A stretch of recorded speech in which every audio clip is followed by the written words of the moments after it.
Isso. Lucas capítulo 5, verso de número 2. Eu quero fazer uma reflexão rápida, pequena com vocês. Isso.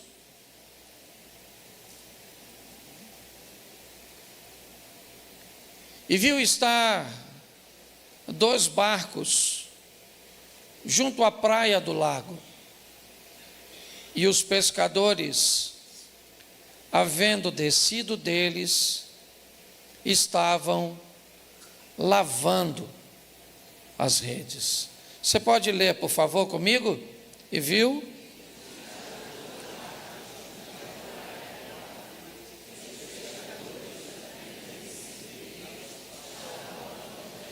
Feche os seus olhos. Senhor nosso Deus e Pai, em nome de Jesus, continua falando conosco e usa-me como um canal de bênção. Pelo poder do nome de Jesus, é o que eu te peço, Pai. Amém. Glória a Deus. Amém? Amém. Bom, Deus tem buscado nos mudar de fase. Deus tem buscado nos ensinar coisas para a próxima etapa da nossa vida. Para entendermos que os desafios do passado ficaram e que novos desafios virão, que novas armas estarão disponíveis para nós. Armas estas serão colocadas no mundo físico e material, como recursos, como conhecimento, mas armas também que serão entregues no mundo espiritual, visões diferentes, uma capacitação de discernir e de saber como lutar no ambiente espiritual.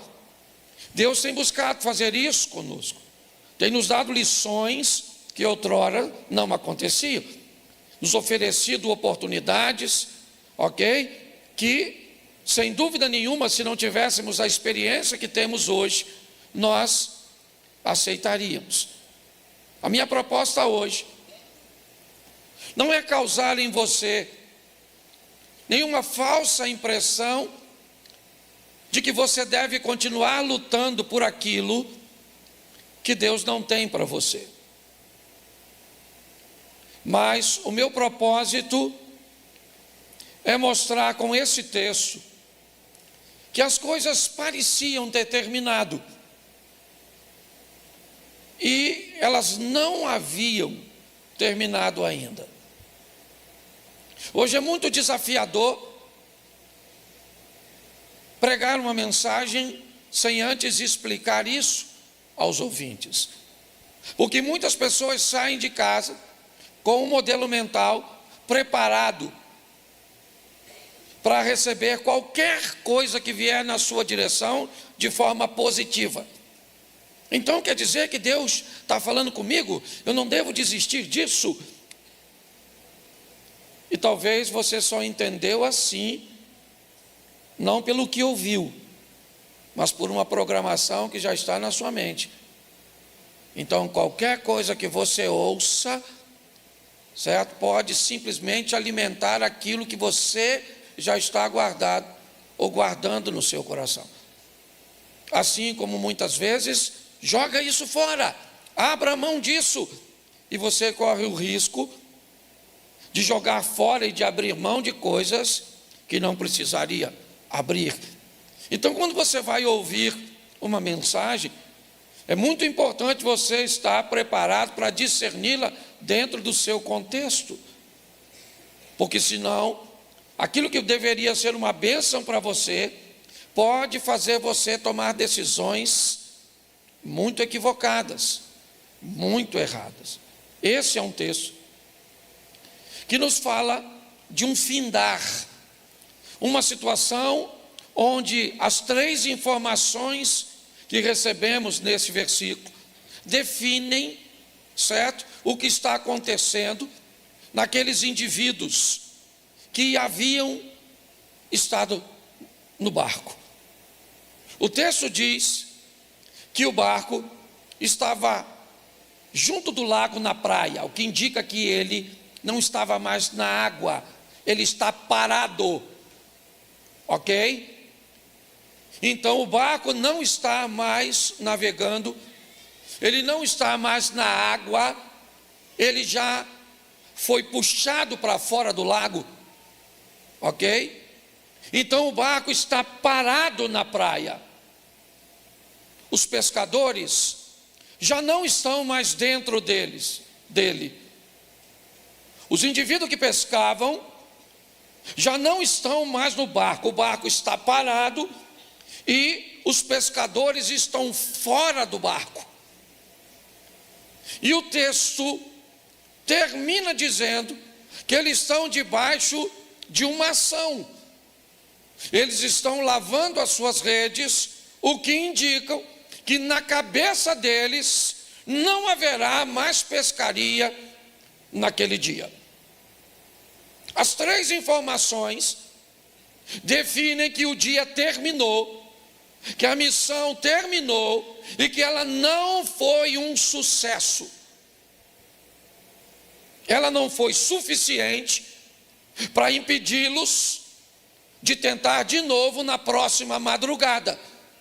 Mas na cabeça daqueles pescadores, naquele dia, a pescaria acabou. Barco parado, pescadores fora do barco e redes limpas.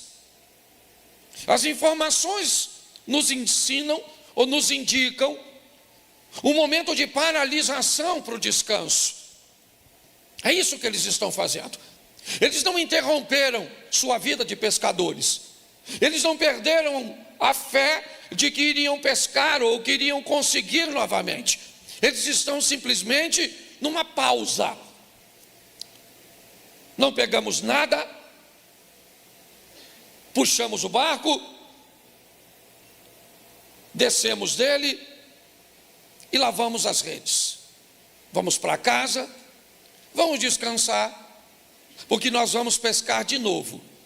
Mas hoje é fato, nós não pegamos nada. Essa seria a informação do verso 2. Mas quando nós vamos olhar um pouco mais à frente, já no verso 3, olha o que o texto diz. Entrando num dos barcos, que era o de Simão, preste atenção, porque os pescadores saem do barco e Jesus entra no barco. Os pescadores estão fora e para eles o dia terminou. Não foi a primeira vez, provavelmente, que eles não pescaram nada. Talvez por isso Jesus escolheu pescadores para ser a base de seu ministério, porque eram homens acostumados a lidar com muito trabalho, pouco retorno.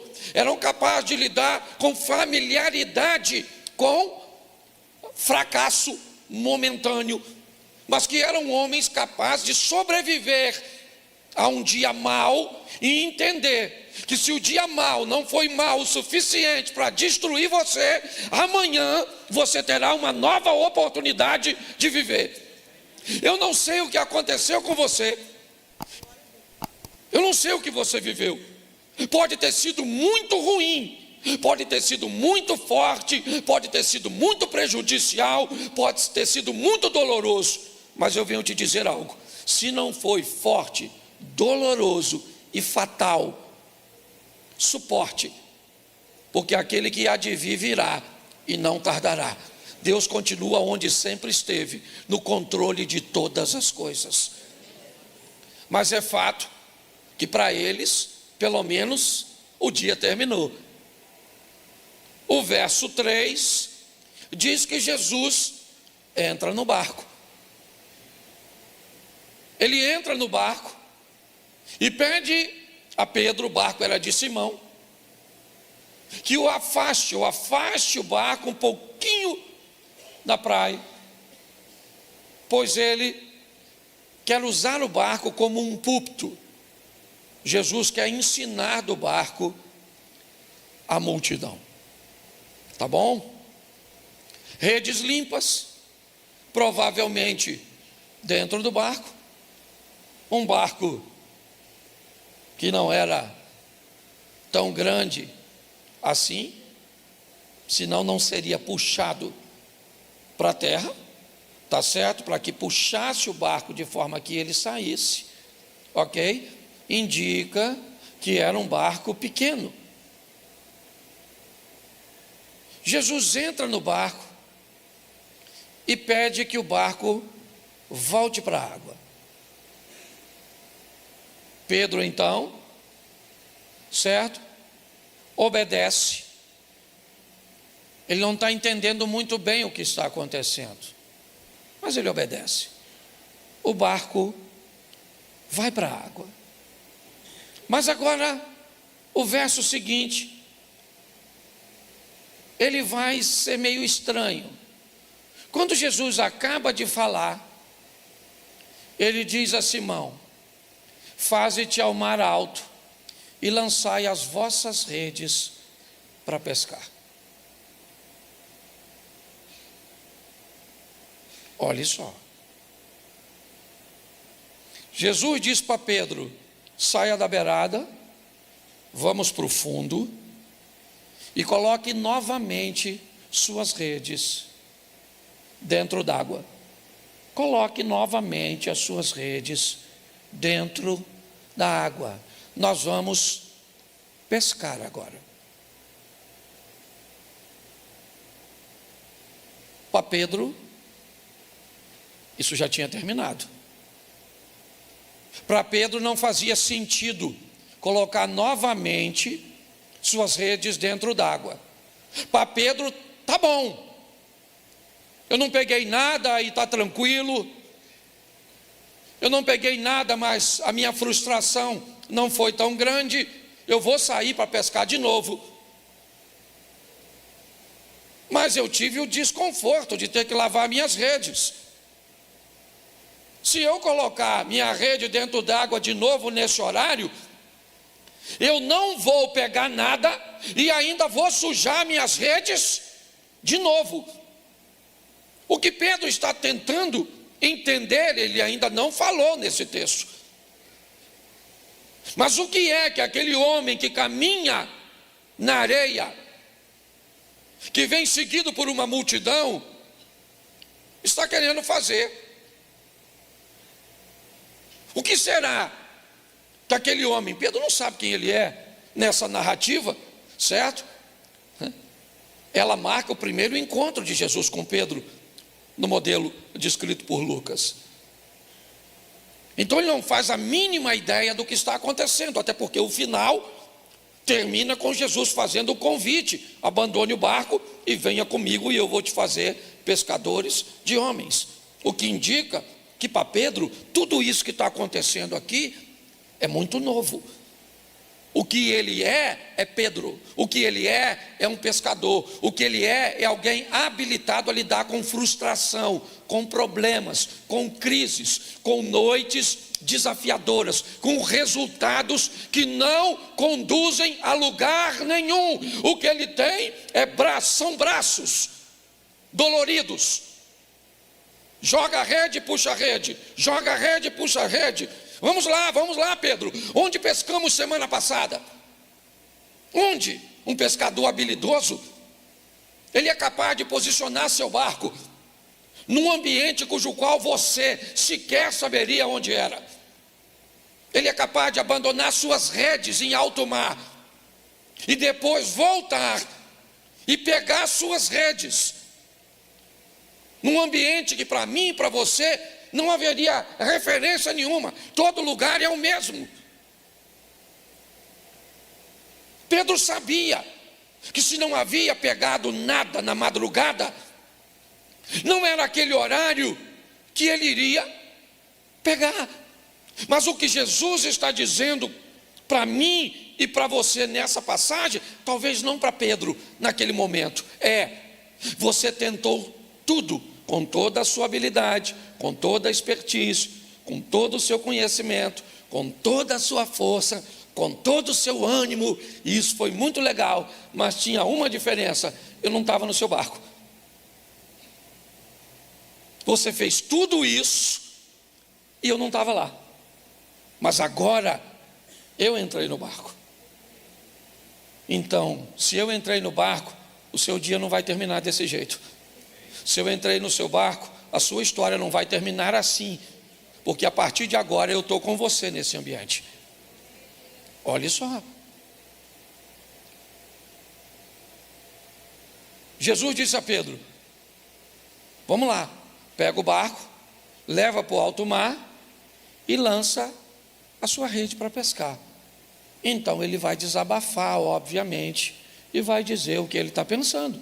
No verso 5, respondeu-lhe Simão: mestre, eu trabalhei a noite toda. Deixa eu explicar ao senhor como é que funciona. Talvez o senhor não saiba. No dia anterior, nós preparamos a estrutura para a pesca. Verificamos as redes, se ela está furada ou não. Verificamos as velas, porque o nosso barco não tem motor, é um veleiro e um reminho. Verificamos a água, ok, para ver se vamos ter água suficiente para passar a noite, porque nós vamos pescar de madrugada. Nós não somos amadores. Aqui ninguém pesca por hobby, aqui é profissão. Aqui voltar para casa de barco vazio é não conduzir nada para a nossa casa. Então isso aqui não é uma brincadeira, isso aqui é muito sério. Não dá para nós passarmos uma peixaria, certo? E comprarmos alguma coisa. Não é essa a programação. Então nós preparamos tudo antes. Levamos a comida que vamos comer no barco. Levamos as iscas, os pedaços de peixes que vamos usar como o engodo. Então nós preparamos tudo isso. Isso demanda trabalho, isso tamanho de conhecimento, dedicação. Fizemos tudo isso e fomos para a noite. E aí nós lançamos a rede e não pegamos nada. Tentamos,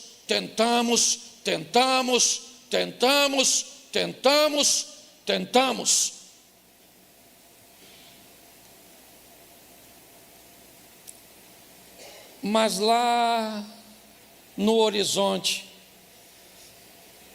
alguém está saindo para acabar com a nossa pescaria. Brotando nas montanhas, lá vem ele. E ele traz consigo o encerramento de um ciclo. A noite chegou ao fim. O laranja, o amarelo dos raios solares, eles vão ultrapassar os morros. E eles vão dizer a Pedro: acabou. A noite chegou ao fim. Os peixes cujos quais você aguardava pegar, eles não estão mais disponíveis, pois eles só saem no ambiente noturno. Acabou, já era. O sol, que é a esperança e a expectativa para muitos, para Pedro era o encerrar de um ciclo. E está tudo bem, ele está acostumado com isso, não tem problema nenhum. Vamos descer do barco, puxá-lo para a terra, lavar as redes e vamos dormir. Mas agora entra um cara na minha vida, entra um poder na minha história. Você está entendendo? Entra uma esperança na minha vida que vai dizer que é possível acontecer coisas que eu sei que não é. É isso que está acontecendo. Eu sei que essa palavra não é para todos, ou talvez até seja, mas para que alguns persistam e outros caiam na real, que estão num ambiente cujo qual precisam parar e reavaliar, e rever, e fazer um entendimento do ambiente. Porque a mesma palavra pode servir para... Pastor, é isso, eu vim no culto hoje para dizer, não é para desistir, eu vou continuar lutando. É, para alguns sim, para outros, pastor, essa palavra veio boa. Realmente, eu não deveria desistir não, eu já deveria ter desistido, porque não é isso que Deus tem para mim. E eu quero ouvir de uma forma imparcial, não colocando a minha mente de acordo com aquilo que eu quero, mas abrir a minha mente para descobrir o que Deus tem para mim, porque o que Ele tem é o melhor. Isso é maturidade, é pronto para ouvir o sim e o não, sabe? Deus, é o que Jó disse, certo? Receberia eu o bem de Deus e não o mal? É o que ele está dizendo. Eu sou forte o suficiente para entender que Deus está no controle. Então tem muitas coisas aqui que Deus vai dizer hoje para você e vai abrir o seu coração para entender. Chega, acabou, não cabe mais na sua vida, não cabe mais nos seus negócios, acabou. E muita gente hoje vai receber força de Deus para não desistir, para prosseguir, para continuar e para vencer. Você só precisa pedir a Deus o discernimento, entender o que está acontecendo. Pedro está dizendo, aí eu entrei e trabalhei a noite inteira. Joga a rede, puxa a rede, joga a rede, puxa a rede. Vem peixe? Não, o que vem são algas, o que vem são sujeiras. Isso, a rede está ficando pesada. Se você pesca um pouquinho, você sabe do que eu estou falando. Está ficando difícil, ela começa a embolar, tá certo?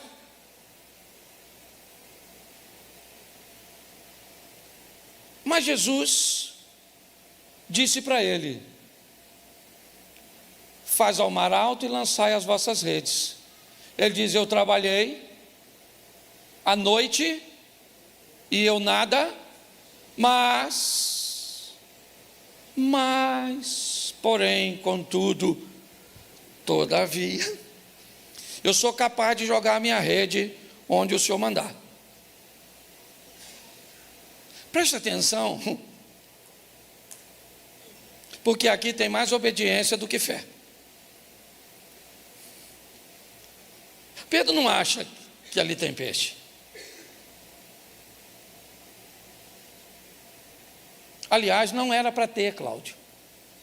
Não era para ter, Érica, não era para ter peixe ali. E aí Pedro, que se for lavar suas redes, quer lavar suas redes por uma boa causa, porque eu estou cansado de ver gente cansada, decepcionada, frustrada, com resultados medíocres. Homens e mulheres de Deus, que me parece que não são capazes nem de discernir a hora de ir e a hora de parar, a hora de fazer e a hora de se abster de fazer. E a Bíblia é bem clara, há tempo de plantar, há tempo de colher, há tempo de sorrir, há tempo de chorar, há tempo de abraçar e há tempo de se afastar do abraço.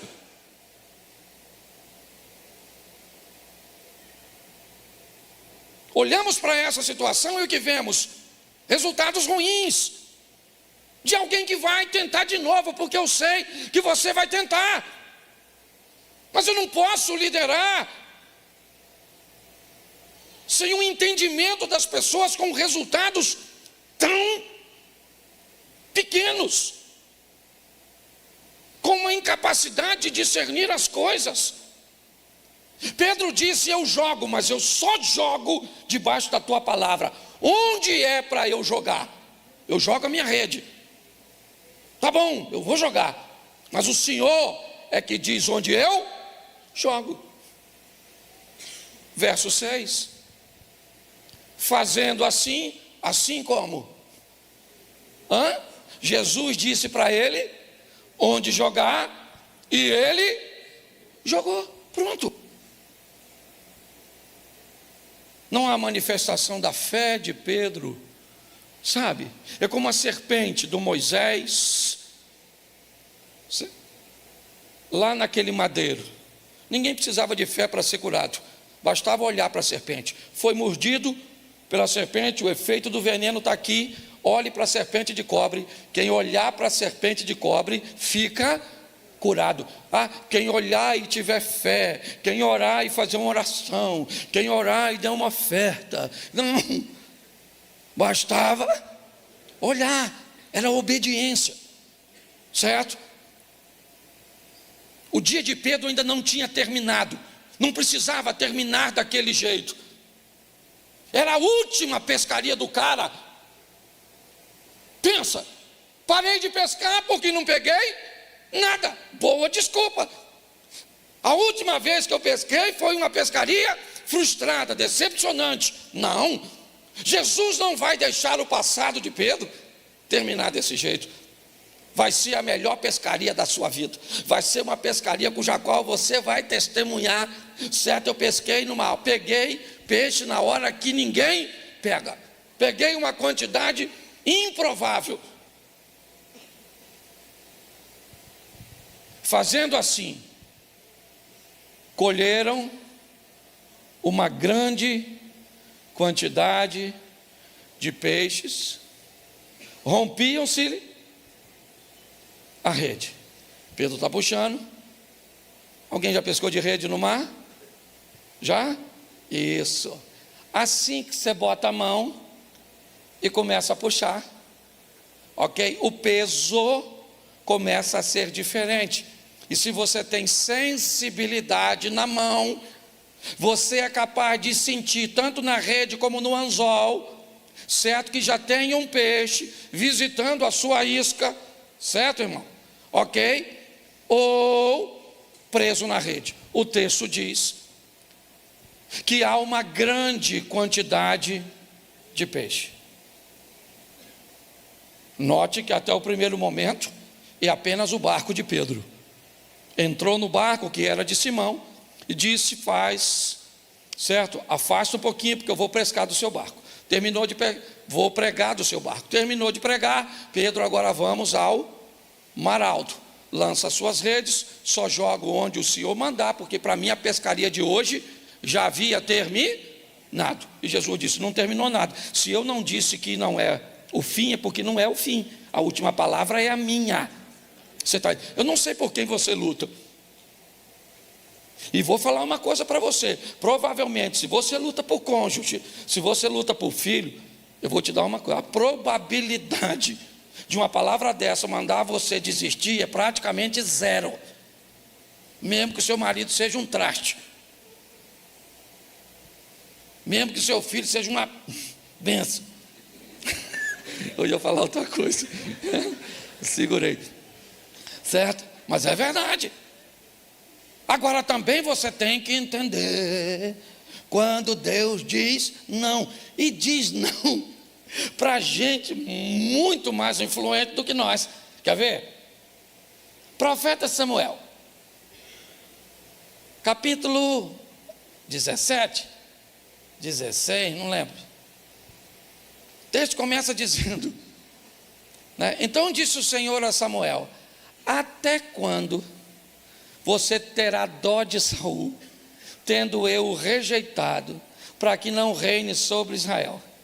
Sabe o que Samuel estava falando? Senhor, perdoa o Saul, perdoa o Saul, perdoa o Saul. Pensa, o cara é o Samuel.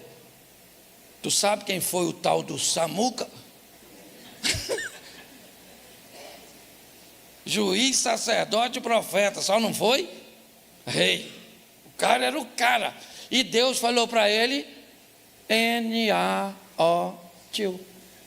não vou perdoar o Saul. Enche o seu chifre do azeite, dá um pulinho na casa do Jessé, que eu vou pegar um rapazinho lá, eu vou fazer do rapaz rei. O profeta Jeremias, certo? Jeremias fez a mesma coisa, foi orar, e o que Deus disse? Não, Jeremias, não vou, entendeu? Não vou fazer, já falei, segura a onda, ô cara. Certo? Não vou fazer. Até Jesus, olha o que Jesus falou com o Pai: Pai, se possível for, aparta de mim o que Deus disse? Não vou apartar nada. Não vou. A casa caiu. Se Deus falou não para essa turma, por que você acredita que Ele vai fazer assim todas as vezes? Senhor, eu quero largar. Senhor, eu quero casar. Senhor, eu quero mudar. Não pode falar assim não, senão os crentes se aborrecem. Fica o sentido. Você está rindo? Nós temos que preparar essa turma para ouvir o sim e o não de Deus. Não é não, e acabou. Você gostaria que fosse sim? Não seria melhor se fosse sim? Não seria mais agradável? Mas é não. Esse não matou você? Então vamos embora, meu filho, levanta essa cabeça. Vida que segue. Ah, mas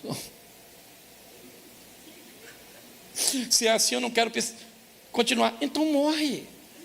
É uma opção. Vá. Entendeu? Você acredita que amanhã sua vida vai ser ruim? Não, pastor, porque eu não sei viver sem essa pessoa. Vai tomar remédio. Poxa, que história é essa?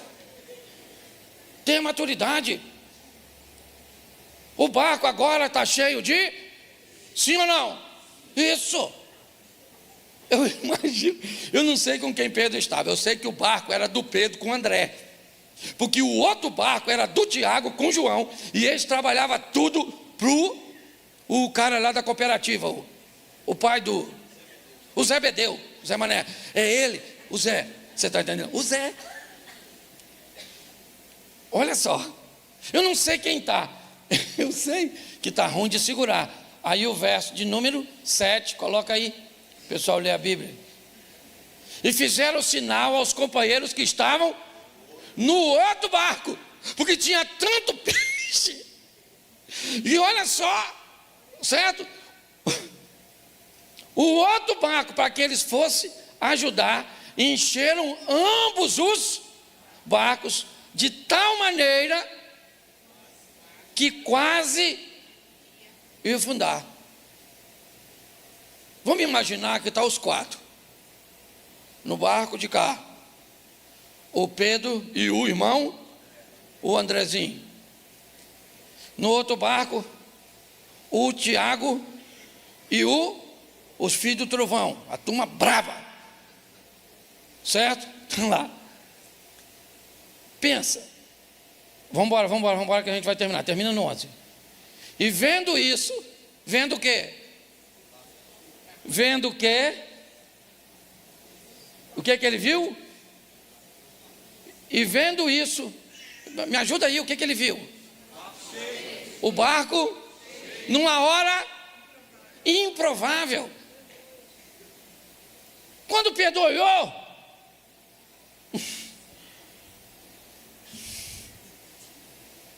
ele faz o quê?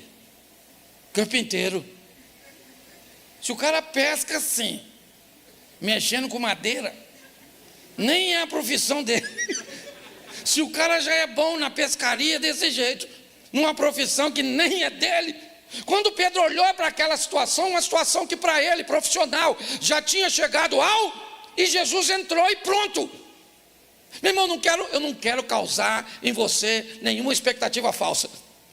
Mas vou falar uma coisa para você, eu não sei o exame que você tem na mão, eu não sei o laudo que te deram, eu não sei o que disseram acerca da situação, eu sei é de uma coisa, se ele entrar no seu barco, a história muda.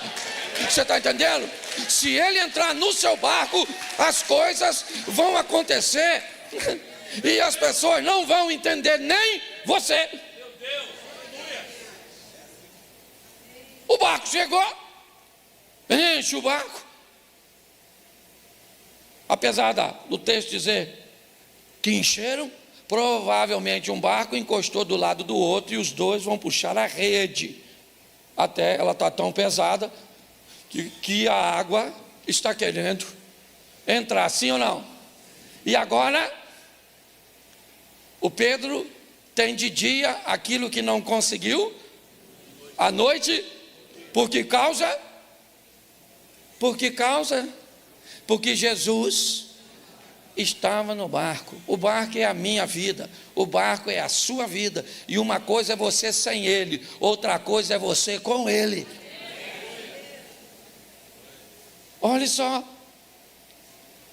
vendo isso, o Simão, o Pedro, prostrou-se aos pés de Jesus, dizendo o quê? Senhor, vai embora, Jesus, vai embora, ausenta-te de mim, porque sou um homem. Isso. Mas que história é essa? Não faz muito sentido essa frase. Ausenta-te de mim, porque sou um homem pecador. Essa frase só faz sentido se eu acreditar que o André era discípulo de Jesus, porque o texto diz que ele era discípulo de João, e João envia seus discípulos para Jesus, e um dos discípulos enviado por João a Jesus era André. Esse texto me indica que André já estava falando com Pedro, de um indivíduo que estava conversando com ele, ensinando, porque senão não faz sentido ele dizer, ausenta-te de mim. É como se dissesse talvez, muito obrigado pelo peixe, prestei meu barco, certo? Pagaste a locação, Uber, levei o senhor até ali, e agora o senhor me pagou, então tá bom, valeu, vida que segue, o senhor segue a sua e eu sigo a.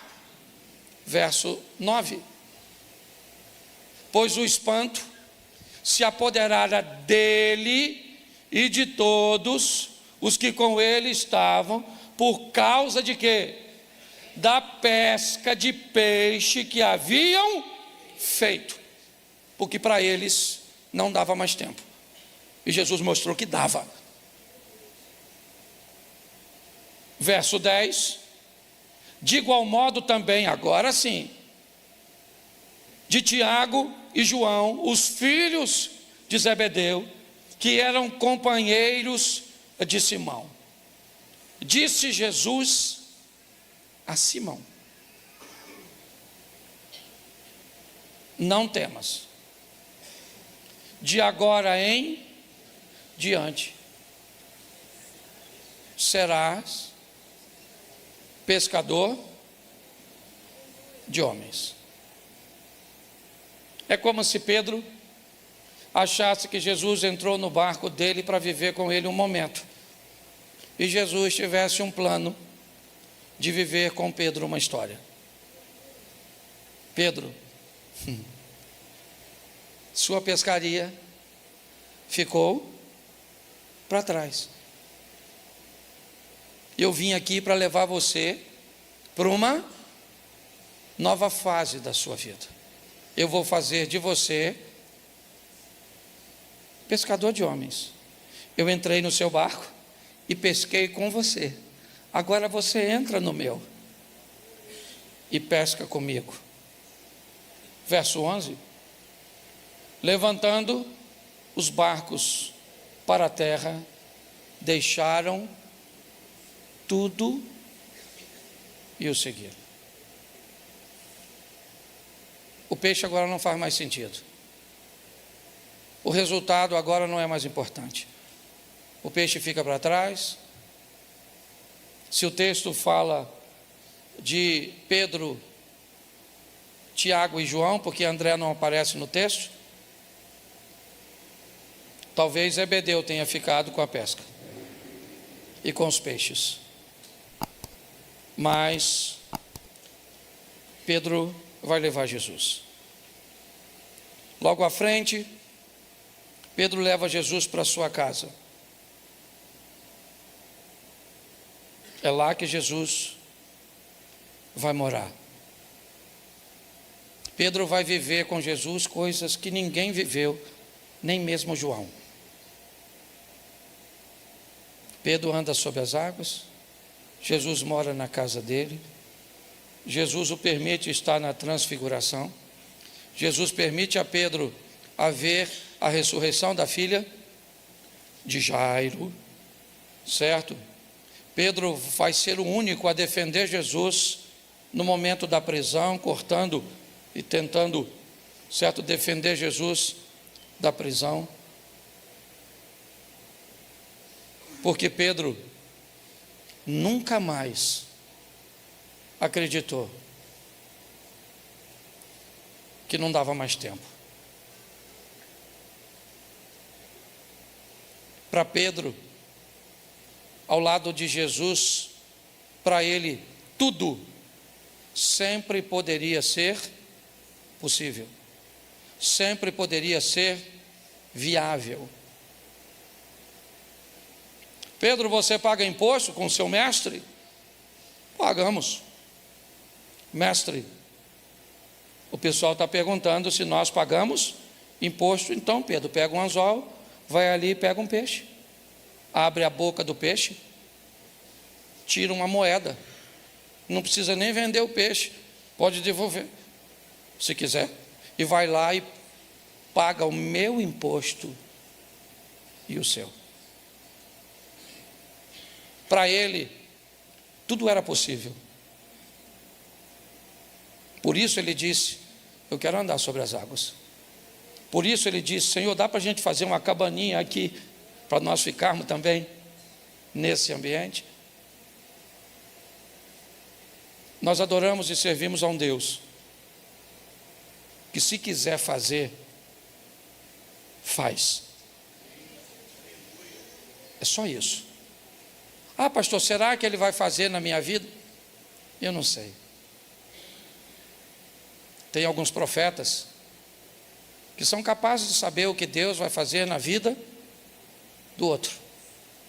Eu não tenho esse ministério. Eu estou entendendo o que Deus está querendo fazer na minha. Eu estou entendendo para onde Deus está querendo me levar.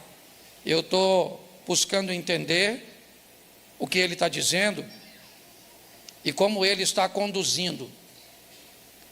É isso. E como o ministério de saber sobre a vida dos outros é para uma minoria, provavelmente você é igual a mim. Você é alguém que não tem esse ministério profético de ver o que está para acontecer na vida dos outros. E talvez você até tenha dificuldade para discernir o que está para acontecer na sua. Essa é a grande verdade da maioria de nós. Mas eu aprendo aqui com a obediência desse cara. Por mais que André tenha dito a ele, era apenas a informação de seu irmão.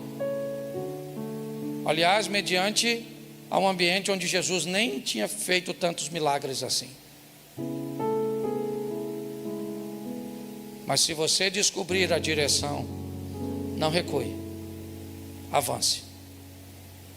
Pode estar lá um leão, um urso, um rei, um gigante, pode estar o que for, prossiga, porque o Senhor é contigo.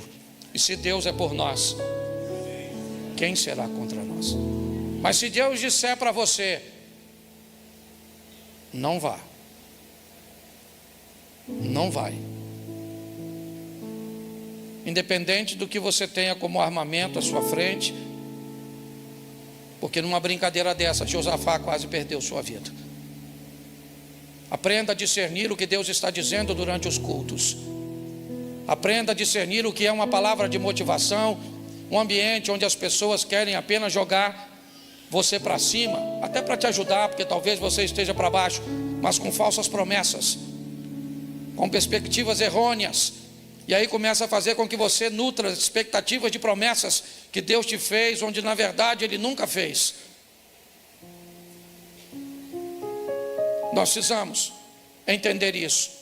Porque hoje eu falo com vocês 2 vezes por semana, e provavelmente a maioria de vocês escuta dezenas de pessoas ao longo da semana, prometendo, falando, tendo visões, revelações, movimentos. Eu não tenho nada contra isso. O problema é que tudo isso suja suas malhas, tudo isso apodrece suas emoções. Por que você acha que Pedro estava lavando suas redes? Porque todo pescador sábio terminou a pescaria, lava as redes.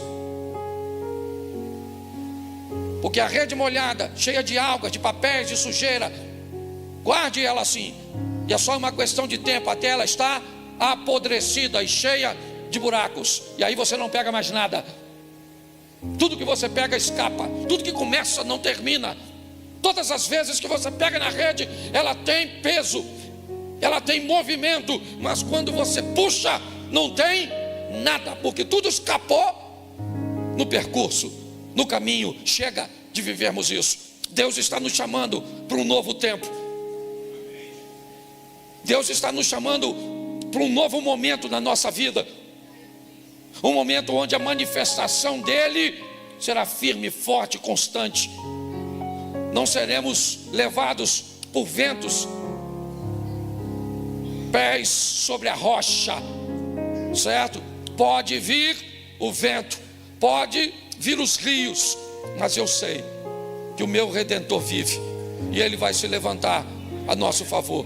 Ou preparamos pessoas fortes, ou não teremos igreja. Um povo que só está preparado para ouvir o que quer. Não. Aprenda a lidar com a noite difícil. E se ele deseja entrar no seu barco, e pode ter certeza que ele deseja, diga assim: Senhor, entra no meu barco. Vamos pescar, vamos pescar. Não é hora, eu sei que não é hora, mas eu vou obedecer ao Senhor. Eu vou fazer. Eu não sei o que você tem vivido. Eu sei que provavelmente você quer viver coisas extraordinárias, e eu gostaria que você vivesse. Graça e paz, boa noite a todos, amém? Isso, mais uma vez juntos, para compartilharmos a palavra do Senhor.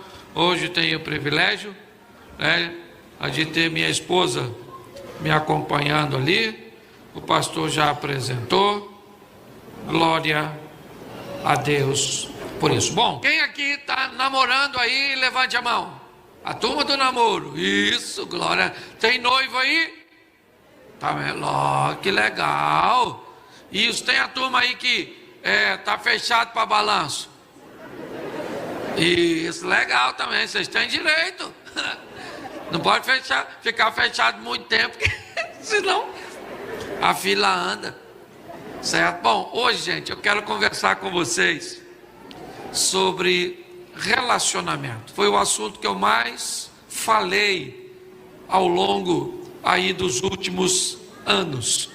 E a minha proposta para vocês hoje são pequenas mudanças que podem fazer grandes diferenças na nossa vida. Às vezes ficamos esperando ou aguardando mudanças extraordinárias. Aguardamos que algo extraordinário, sensacional, marcante aconteça para melhorar meu casamento, para melhorar meu relacionamento com meus filhos. Nós muitas vezes aguardamos que algo tremendo aconteça, mas muitas vezes não entendemos que a somatória de pequenas coisas podem fazer grandes transformações. Eu não sei se você já viu, eu não sei se ainda tem, mas anteriormente, alguns anos atrás, tinha um programa na TV chamado Pequenas Empresas e Grandes Negócios. Como pessoas conseguiam fazer de pequenas coisas algo tão marcante, seja prestação de serviço, seja um produto. Então hoje eu quero falar com você sobre isso. E eu preciso que você dê uma olhadinha num texto bíblico para ficar mais fácil. Gênesis, capítulo 2, verso de número 18. Gênesis 2, verso 18. Diz assim: E disse o Senhor Deus: não é bom que o homem esteja só. Far-lhe-ei uma ajudadora idônea para ele. Olhe para mim aqui, preste atenção. Deixa eu começar aqui direitinho para ficar fácil. Tenho ali 45 minutos para falar, dá com sobra. Eu queria que você entendesse o seguinte: há uma proposta bíblica extraordinária para que todos nós venhamos construir uma família, um novo núcleo familiar. O texto está dizendo que Deus disse que não é bom que o homem, e a expressão homem aqui, deixa eu dar uma amplitude maior, né? E falar do ser humano. Não é bom que o homem, não é bom que a mulher esteja só. Mas isso não quer dizer que é obrigatório casar, só não é bom. Não é bom que fique só, mas se você quiser ficar só, ninguém tem que se meter na sua solidão. Entendeu? E outra coisa: pastor, eu não gosto de mulher e sou homem. Isso não significa que porque você não gosta de mulher, você tem que gostar de homem. Às vezes você não está afim de nada. Eu queria o quê? Eu quero nada, sou zen. Certo? Celto de Melo, mulher invisível. Alguma coisa desse tipo. Certo? Então tem muita gente que vem nesse mundo para viver uma carreira solo. Posso ouvir um amém de alguns? Então ninguém se meta na tua vida. Para dessa sociedade que fica cobrando casa. Casa você, miserável. E me deixa em paz. Casou, tem filho. Não estou afim de fazer esses remelentos. Dá licença. Certo? Então tem muita gente que acaba cedendo às cobranças, depois se lasca. Sabe? Se você não está afim de namorar, de casar, não se meta nisso. Até porque isso é para gente grande.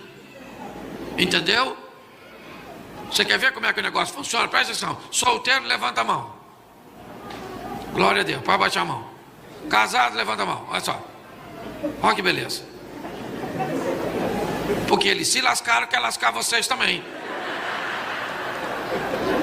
Você está rindo, mas o assunto é sério. Então, por favor, pare de fazer as coisas para agradar os outros. Você quer viver uma vida plena? Primeiro, faça algo para agradar a Deus. E depois para agradar você. E em terceiro, para agradar o outro. Primeiro Deus, depois você. Então, por favor, o texto está dizendo: não é bom. Mas se tu que... Por quê? Porque aí tu vai ficar velho. Tu não tem filho para cuidar de tu. Ainda que uns façam e fica velho. Também não cuida, não é garantia. Certo? Vou casar para ter alguém que cuide de mim. Aí você casa. A mulher não cuida, o marido não cuida, então isso não é garantia. Então a primeira coisa que eu quero falar para solteiro, levanta a mão de novo, que eu tenho uma saudade disso. Isso. Certo? Deixa eu falar uma coisa para você. Se não tiver afim, não casa. Agora não pode fazer sexo antes do casamento, que senão tem um encontro com o chifruto lá depois dessa vida. É um troço chamado fornicação, tá certo? Então, resolvido? Não quero. Pastor, eu não quero casar, mas eu tenho uns desejos fortes. Toma remédio. Mas não tem gente que toma remédio para aumentar a libido? Por que você não pode tomar para matar o seu? Esse dia uma menina me perguntou: pastor, o que eu faço para acabar com o meu desejo? Eu falei: toma remédio, miserável, toma remédio. Tá certo? Então vamos levar as coisas a sério aqui, apesar de eu estar falando de uma forma bem humorada. Suponhamos que você resolveu que vai construir uma família. Louvado seja o eterno, Deus disse que é bom, e se Ele disse que é bom, é porque é bom. Então deixa eu falar uma coisa para você que não quer casar, quer ficar solteiro pro resto da vida. É pior, porque Deus disse que é bom casar. Mas tem coisa ruim no casamento, mas também tem coisa ruim na solidão e ficar sozinho. Então tem prós e tem contras, mas você tem o direito de escolher. Isso é assim. Mas suponhamos que você resolveu que quer construir uma família, quer namorar. Pastor, que idade eu devo começar a namorar? Segura essa, que ainda que muitos não vão gostar. Quanto mais tarde, melhor. Certo? Eu quero namorar com 12 anos, que eu me sinto uma mulher. Mas não é mulher para arrumar a casa, para fazer as coisas de nada de casa. Para beijar. Aí já é uma mulher crescida. Vendo chiquitita. E a mulher crescida. Só a graça do Eterno. Ok? Então, quanto mais tarde o menino quer namorar, já se sente um homem. Vai levar tempo, meu filho. Ok? Então esse negócio de namorar com 11 anos, 12 anos, 13 anos, 14 anos, 15 anos, para mim, ó. Até porque intimidade é uma via de mão única. Entendeu? Quer viver em santidade, demora mais. Por quê? Porque é mão única. Intimidade. Tá namorando, deu um beijinho, do beijinho pro beijão. Dá a mãozinha pro mãozão. E você sabe, não fica olhando para mim com essa cara, nossa, o que é isso que ele está falando? Para de palhaçada, que Deus sabe que você já viveu. Então o assunto aqui é sério, tá certo? Então, beleza, se puder prolongar esse negócio para namorar mais tarde, vai trabalhar primeiro, estudar primeiro, arrumar recurso financeiro, emocional e espiritual para construir uma família. Amém? Então tá bom. Pastor, como é que eu escolho uma pessoa para casar? Isso é fácil. Entendeu? Os critérios de escolha são fáceis. Difícil é arrumar alguém para passar neles. Pastor, o que a Bíblia diz para casar? Primeiro, segundo a Bíblia, é aconselhável que você se case com alguém que professa a mesma fé. Por quê? Porque isso já dá uma ajuda. Pelo menos os dois vão caminhar na mesma fé. Certo? Se é espírito, os dois vão para o espiritismo. Se é protestante, os dois vão para a igreja. Se é católico, os dois vão levando o terço. E louvado seja o Eterno. Tá certo? Vai ajudar bastante, mas não é sinônimo de sucesso. Segundo, quer escolher alguém? Seus hormônios têm que gostar da pessoa. Ah, por que você não namora fulano? Aí você olha para fulano, seus hormônios dizem. Então quando você vai escolher alguém, os seus hormônios tem que gostar. Você é cheia do Espírito Santo, fala a língua estranha, vê bola de fogo, vassoura de fogo. Mas quando você vê seu namorado, tem que te dar calor. Sangue de Jesus tem poder. Já estou vendo ele em cima de mim. Louvado seja Deus. Você olha para sua namorada, tem que falar, vou rasgar no meio, maluco. Fica tranquilo que ele casa e não rasga nem na beiradinha. Mas tudo bem. Mas tudo bem. Escute só. Se você quer construir um relacionamento sadio, você tem que observar coisas altamente relevantes. E uma delas é também se os seus hormônios. A sua mãe vem, nossa, olha que menino bom, família boa, educado. Aí você olha para o menino. Nossa, educadinho, nossa. Olha, esse menino tem dinheiro. Tu vai fazer amor com a nota de 100? Ô, garopinha gostosinha. Não é nada disso. Ok? Então escute só. As pessoas estão tomando uma das decisões mais importantes da sua vida, construir uma família. E tem muita gente que vem nesse culto aqui para fazer campanha por causa das besteiras que fez na escolha, ou dos filhos que fez quando misturou o seu DNA quanto do maldito. E aí saiu nesse monstro desse menino. Não é? E não ri não, que é seu filho. Escute só. As pessoas estão pegando coisas sérias e tratando de qualquer maneira. Então tem sim que olhar para seus hormônios, entendeu, querido? Seus hormônios tem que gostar do adversário. Querer. Posso ouvir um amém? Amém. Tem que olhar a família de origem. Você tem que ir lá visitar a família do rapaz. Hoje se casa não sabe nada um do outro, nada. Ah, pastor, casei, meu marido é um ogro. Você vai olhar a família. O pai dele é Shrek. E ela quer que ele tenha um comportamento de Dom Juan. Quanto mais critério as pessoas tiverem na hora de tomar decisões sérias na sua vida, é importante, tem que saber a escola. Vai lá ver como é que ele trata a mãe dele. Tempo atrás uma menina falou comigo: pastor Romeu, um menino bonito, inteligente, crente. Quase que me apaixonei.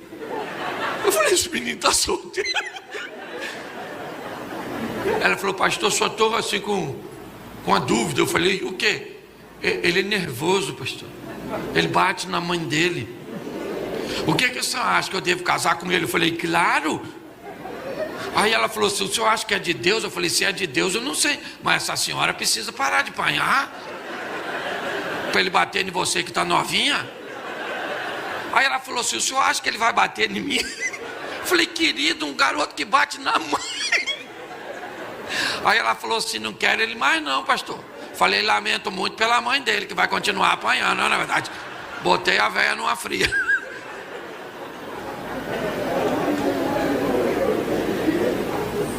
Nós temos que dar uma olhada de onde a pessoa veio. Sabe qual é o problema da geração? Elas pulam na piscina para depois ver se tem água. E aí já se quebrou todo. Então, se você vai se catar namorando, vai lá na casa dela um dia, fala com ela assim: nossa, queria comer um bolo. Ela diz: eu vou ali na padaria. Traz aquele de laranja. Já deu ruim, mano. Aí você pergunta assim discretamente: você não sabe fazer um bolinho? Aí ela olha no cozinho: nada. Entendeu? Isso significa que ela está reprovada? Não, não é nada disso. Só significa que você tem que trabalhar mais para ter grana, para pagar alguém que vai fazer um serviço. Quer casar com um cara que não sabe fazer nada. O cara vai trocar se o chuveiro parar de esquentar, ele tem que ligar para light. Você está rindo, está assim de homem, desse jeito. Um cara que não sabe fazer nada. Ele faz sobrancelha. Isso ele faz com maestria. Certo? Estou criticando não. Estou só dando informação. Senão já, nossa, o pastor veio aqui hoje nervoso para bater na gente. Não, só estou querendo que você se casar, você sabe onde você está entrando. Que casamento, para Deus, não tem rota de fuga e nem saída de emergência. Entrou, já era. Hashtag chupa essa manga. Então as pessoas precisam levar isso a sério. Vai lá, dá uma olhada, conversa sobre o futuro. Eu quero ter um filho. A outro diz: eu quero 5. Negocia. 2 não, 3. Beleza. Mas não tem casa, não faz nada. Uma bagunçada danada. Certo? E aí vai casar. Deixa eu falar, o que é noivado? Noivado não é passaporte para fazer sexo. Noivado é o período que você namorou, descobriu que é essa mulher mesmo. Ah, pastor, eu estou caçando uma pessoa perfeita. Se achar, deixa em paz. Para que você quer alguém perfeito? Para você desgraçar a vida da pessoa. Você é perfeito? Não. Então não pegue ninguém perfeito, até porque não tem. Pastor, quem é a pessoa certa para casar? Não tem pessoa certa. Eu vou fazer 30 anos de casado com aquela mulher. Você acha que ela é a pessoa certa? Nunca foi. Ao longo do tempo, eu estou construindo alguém certo e ela está descobrindo, certo? Como ser uma pessoa produtiva na minha vida e eu na vida dela. Eu não sou o certo para ela, nem a certa para mim. Não é porque eu falo de casamento. Tem dia que nós queremos matar um ou outro, né, filho? E às vezes dá mais uma vez essa vontade. Às vezes o outro está dormindo, você olha: nossa, matava agora, olha.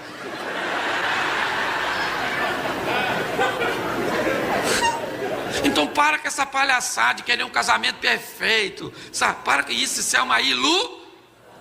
O casamento tem que ter problema. Porque o maior, gente, o momento mais maneiro do casamento é a hora das pazes. Depois de uma briga que você fala: me perdoa. Cachorro. Te odeio. Ô, gente, vamos parar de criancice. Vamos levar esse negócio a sério. Ok? Então você vai escolher. Vamos lá, quero casar, quero. Então o que você precisa entender? Que você vai precisar, por exemplo, noivado. Decidir que é ela. Então agora noivado é o período que eu monto recursos. Tem gente que consegue se casar com uma casa própria. Mas isso necessariamente não precisa acontecer assim. Tem gente que diz assim, quem casa quer, mas isso não dá para a realidade de todo mundo. Então às vezes você tem que começar numa casa de aluguel, com pouquinhos móveis, certo? Com um frigobar de geladeira, sim ou não? Com um copinho de geleia, sabe? Tem gente que mora numa casa tão apertadinha no começo, que para o sol entrar, nós temos que sair. Mas é muito legal você construir alguma coisa ao lado de alguém. Eu vim falando com ela hoje, nós estávamos batendo papo. Quando nós casamos, nós não tínhamos nada. Pensa no... Sabe aquela música? O ladrão foi lá em casa, quase morreu do coração. Eu acho que foi lá em casa na época que nós casou. Nada, nada, nada. Uma cama tão apertada que nós sonhávamos o mesmo sonho.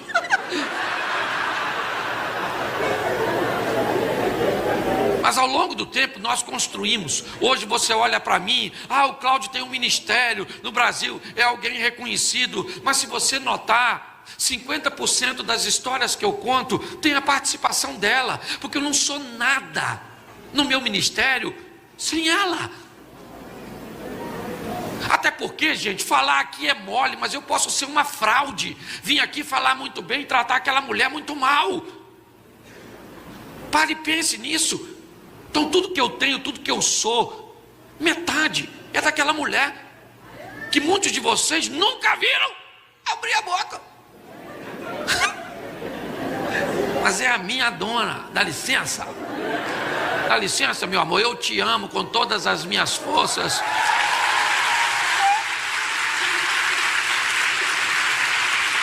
Você entende?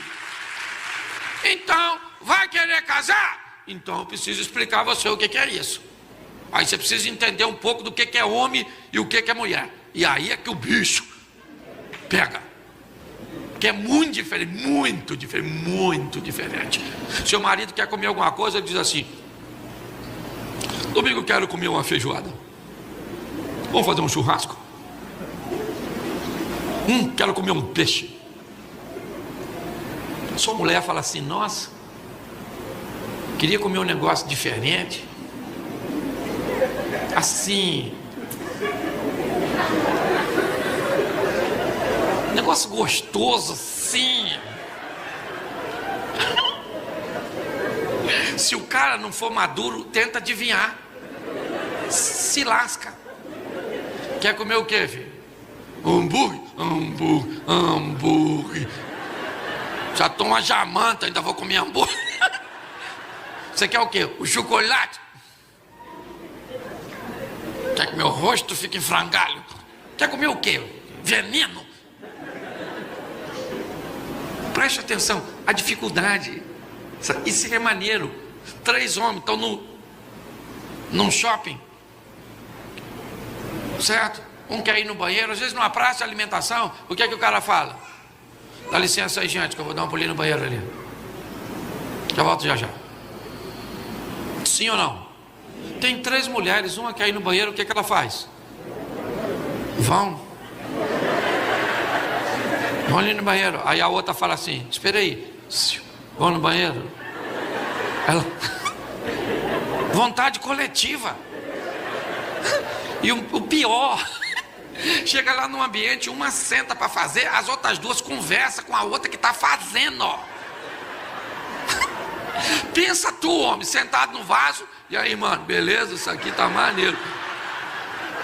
Caralho, mas você tá rindo?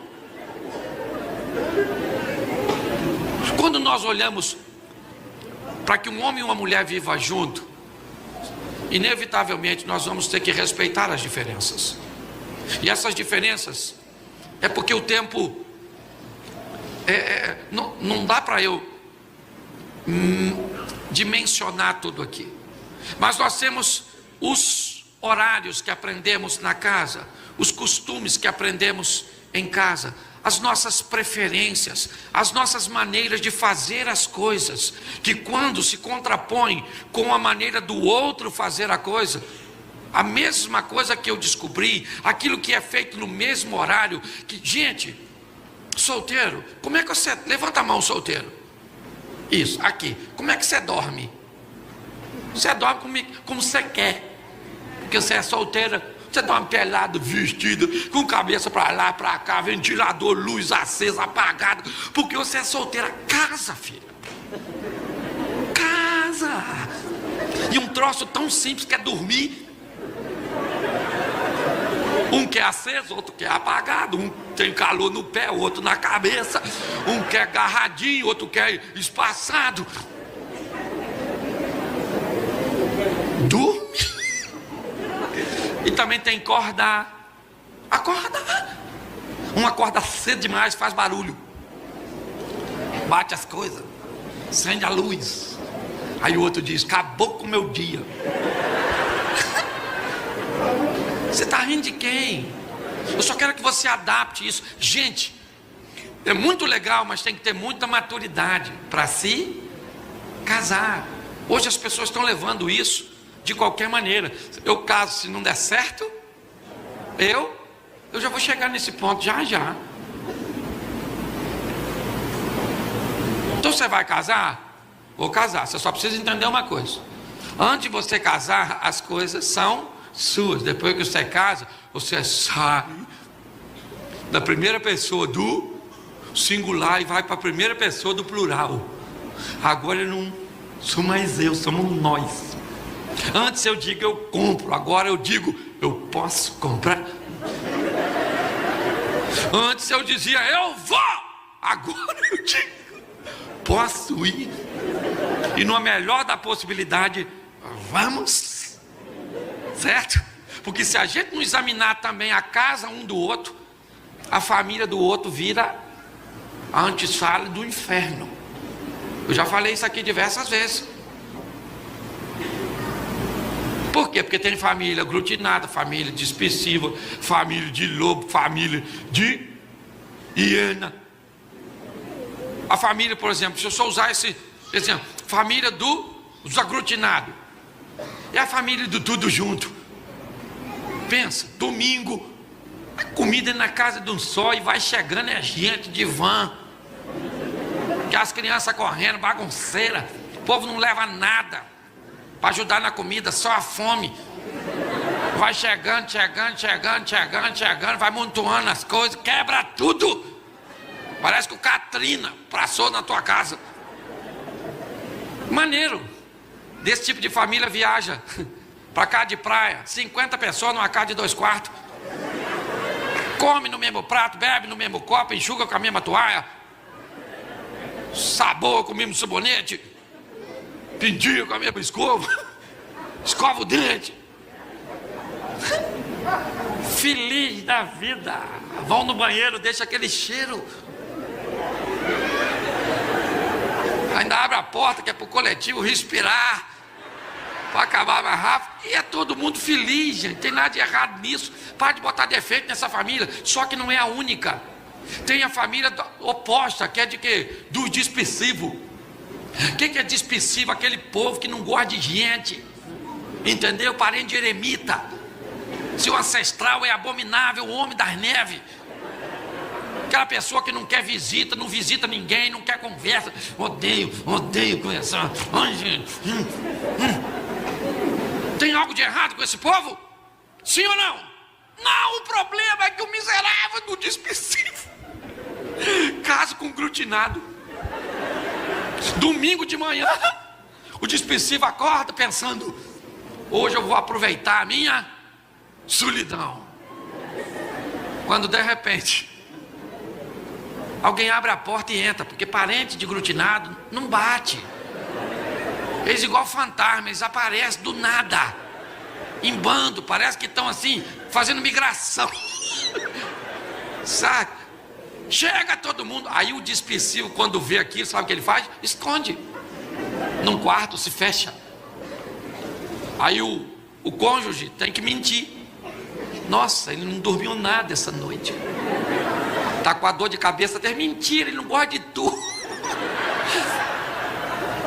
E por que casa? Gente, por que casa? Eu não consigo entender. Casa de aglutinado é maneiro. Quem aqui é aglutinado? Levanta a mão, aglutinado. Levanta aí comigo. Eu sou aglutinado até a alma. Minha mulher é dispersiva, até na alma. Certo? Eu gosto de furdunço.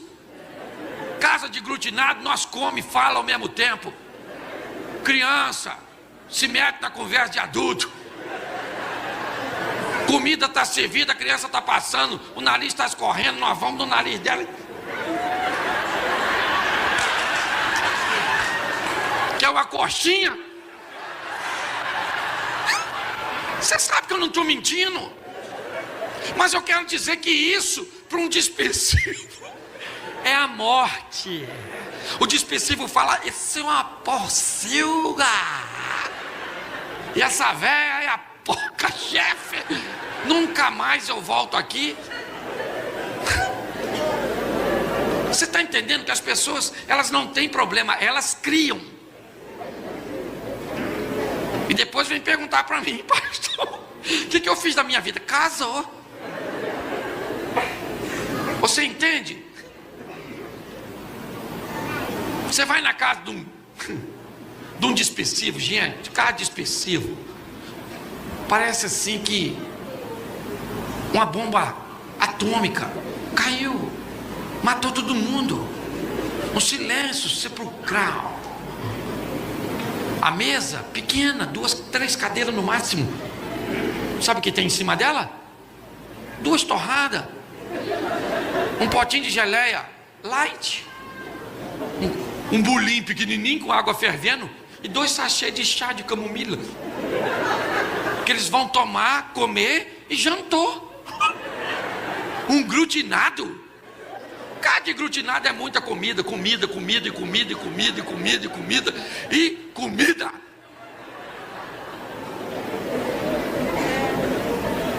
Glutinado chega na casa do dispersivo, ele come o pires, o prato, o bule. E ele fala, esse povo tem dinheiro, mas vai tudo pro inferno. Esses infelizes. Na casa de um dispersivo, se uma mulher está amamentando e ela quer amamentar, sabe o que ela fala? Gente, queria pedir desculpa a vocês, porque estou lactante. O glutinado de lac. Isso é chocolate, alguma coisa assim?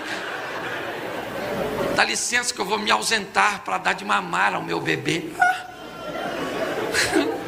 Ela vai lá pro quarto, certo? Tem o sutiã, que tem um zíper, e amamenta o bebê na casa do glutinado. A criança quer mamar, a mãe fala assim, ô gente, repara não, isso aqui é um bezerro. Na frente de todo mundo, puxa o peito, põe pra fora, enfia o menino. Aí alguém conta uma piada, ela ri, o bico sai da boca. O garoto tenta pegar de novo. Ô gente, olhe pra mim, porque o que eu estou falando é sério. Eu só queria que você entendesse que isso se chama apenas de fé e não defeitos. Pare de botar defeitos nas diferenças que você deixou de observar quando se casou, gente. Ah, queria que ela gastasse menos. Casasse com a filha de um economista.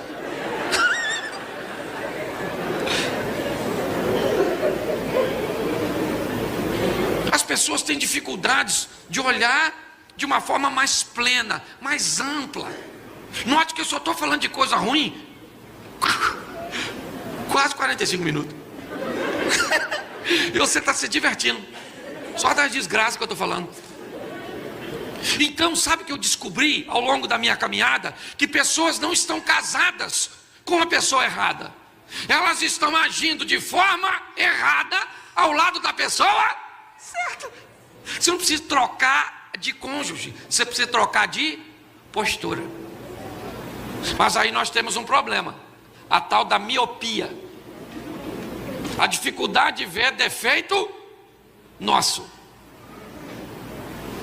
Quando é dos outros nós vemos, gente, mas o nosso, até porque se o outro fala demais, ele é o quê? Ele é o quê?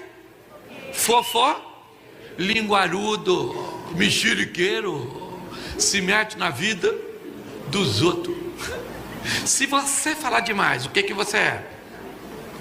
Positivo, sincero, honesto, gosto das coisas certas.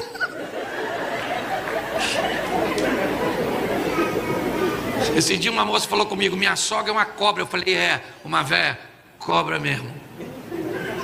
Aí ela falou, é cobra, pastor? Eu falei, cobra, sua sogra é uma cobra. Eu falei, mas essa cobra tem um filho. Ela falou, eu sei.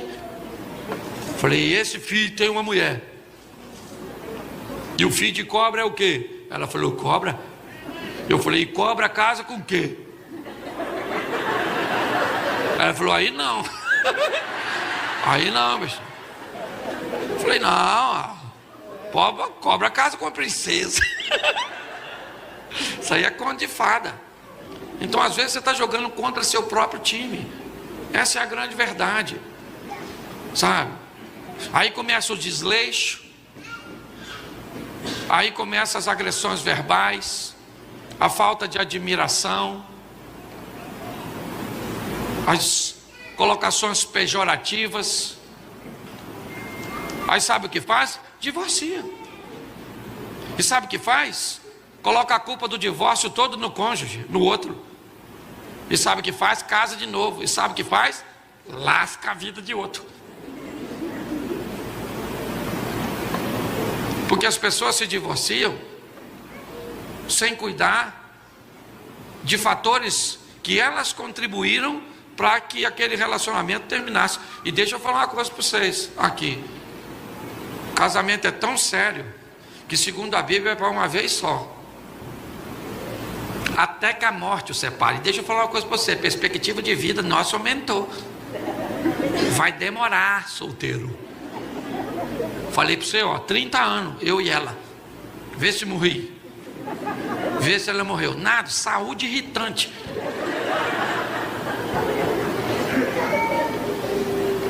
Entenda bem.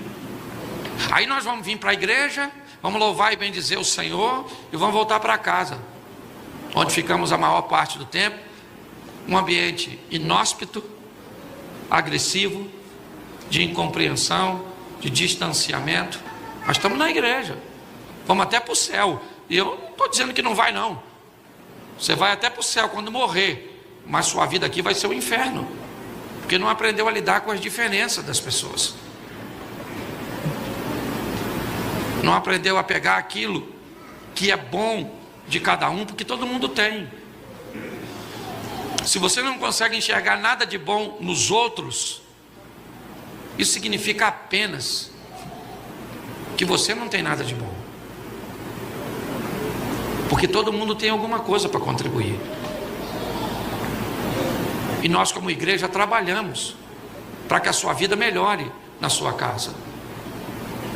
Mas como é que isso vai acontecer se você sequer é capaz de entender que pessoas são diferentes?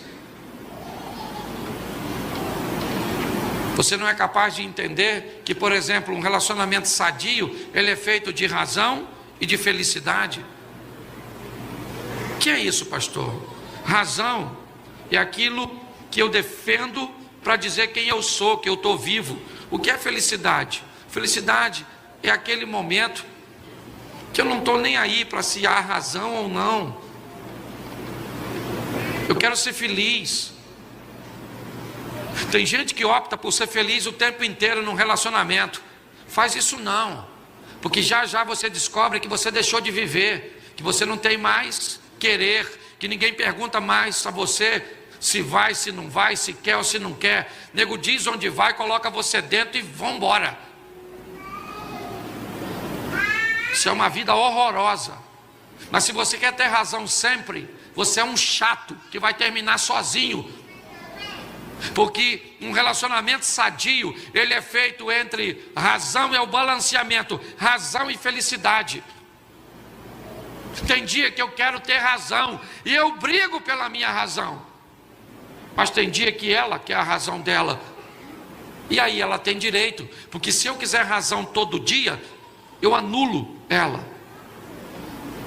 Tem dia que nós vamos sair no lugar onde ela escolhe, e se eu estou com vontade ou não de comer aquela comida naquele dia, não é relevante, porque aquele dia é o dia da razão dela. Nós ainda temos um filho solteiro, que também tem o direito de ter razão na nossa casa. Então tem dia que é uma casa de campo, tem dia que é uma casa de praia, tem dia que é uma pizza, tem dia que é um hambúrguer, tem dia que é um ovo frito. Isso é equilíbrio, maturidade. Mas pastor, por que você está falando isso num culto de campanha? Porque não tem mais nada precioso do que Deus quer para a nossa vida, que é uma vida harmônica. Que seu filho olhar para você e para sua mulher e dizer: poxa, eu quero ser igual papai, eu quero ser igual mamãe. Você sabe por que muitas dessas garotadas não querem se casar? Porque os exemplos às vezes são bem ruins, são desafiadores. Vamos deixar um legado, fazer da nossa vida um teto que funcione como um piso para a próxima geração. Nós temos que aprender a ensinar essa turminha a cuidar de seu maior patrimônio, que é a sua casa. Mas nós estamos vivendo com uma geraçãozinha aí, ó, que não apanhou. Eu sempre termino aqui falando disso. Quem aqui apanhou, levanta a mão. Aí, levanta a mão aí fora quem apanhou também. Isso, louvado seja Deus. Olha lá, quase todo mundo, estou olhando aqui. A mãe descia o porrete, sim ou não? E batia mesmo, batia, mirolha. Chinelo na mão de mãe faz curva, bumerangue. Ela pega aqui, você faz a curva lá, ela ataca. Lembra? Apanhava ou não apanhava? Cascudo, beliscão, milho, de joelho.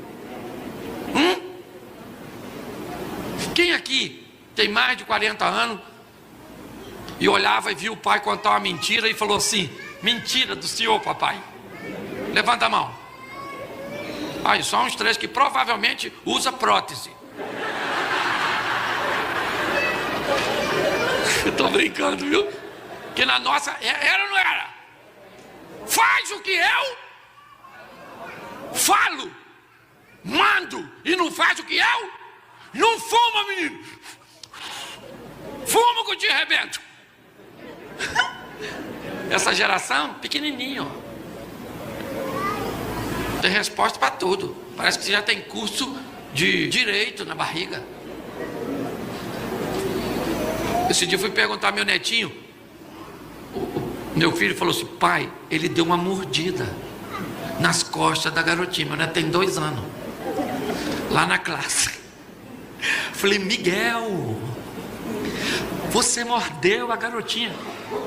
Ela pegou meu brinquedo.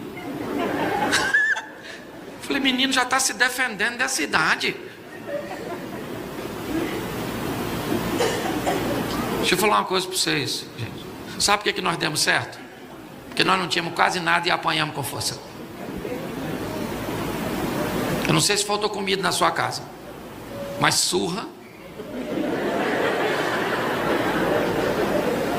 Não é? Até quando você chorava que estava com fome, apanhava. Ô menino comilão, o almoço atrasou, apanha. E se comesse demais, apanhava. Se não comesse, apanhava. Era uma surra atrás da outra. E o que a Bíblia diz? Que porque nós apanhamos, nos tornamos pessoas de bem. Porque a Bíblia está lá escrita assim, ó, a vara da disciplina tira a loucura do coração da criança. O que a Bíblia está falando? As crianças tudo nasce doida, bate para consertar. Estou fazendo apologia à violência doméstica não, tá bom? Se não tem alguém do conselho tutelar, sai daqui algemado. Ninguém criou lei quando nós apanhou. Agora na hora de nós bater, um tempo atrás falei com meu filho mais novo, eu vou bater em você. Ele falou, não fiz nada. Eu falei, eu não quero justiça, eu quero vingança. Você está rindo? Mas deixa eu te explicar e fecho aqui. Pastor, se eu me casar errado, posso me divorciar? Pelo que quiser. Esquenta não. Você pode se divorciar pelo que você quiser. A mulher não cozinha, a mãe dela é chata, certo? Ele ronca, é estéril, não pode ter filho. Você divorcia pelo que você quiser. Você só precisa dar uma olhadinha na Bíblia para saber qual o motivo do divórcio dá direito a você de casar de novo. Entendeu? Porque divórcio é uma coisa, novo casamento é outra coisa. Pastor, literalmente, no meu casamento tem que acontecer o que para eu poder casar de novo? 100% de certeza, um dos dois morrer. E se você vai casar com viúvo, tenha cuidado, que normalmente é o bom que morre primeiro.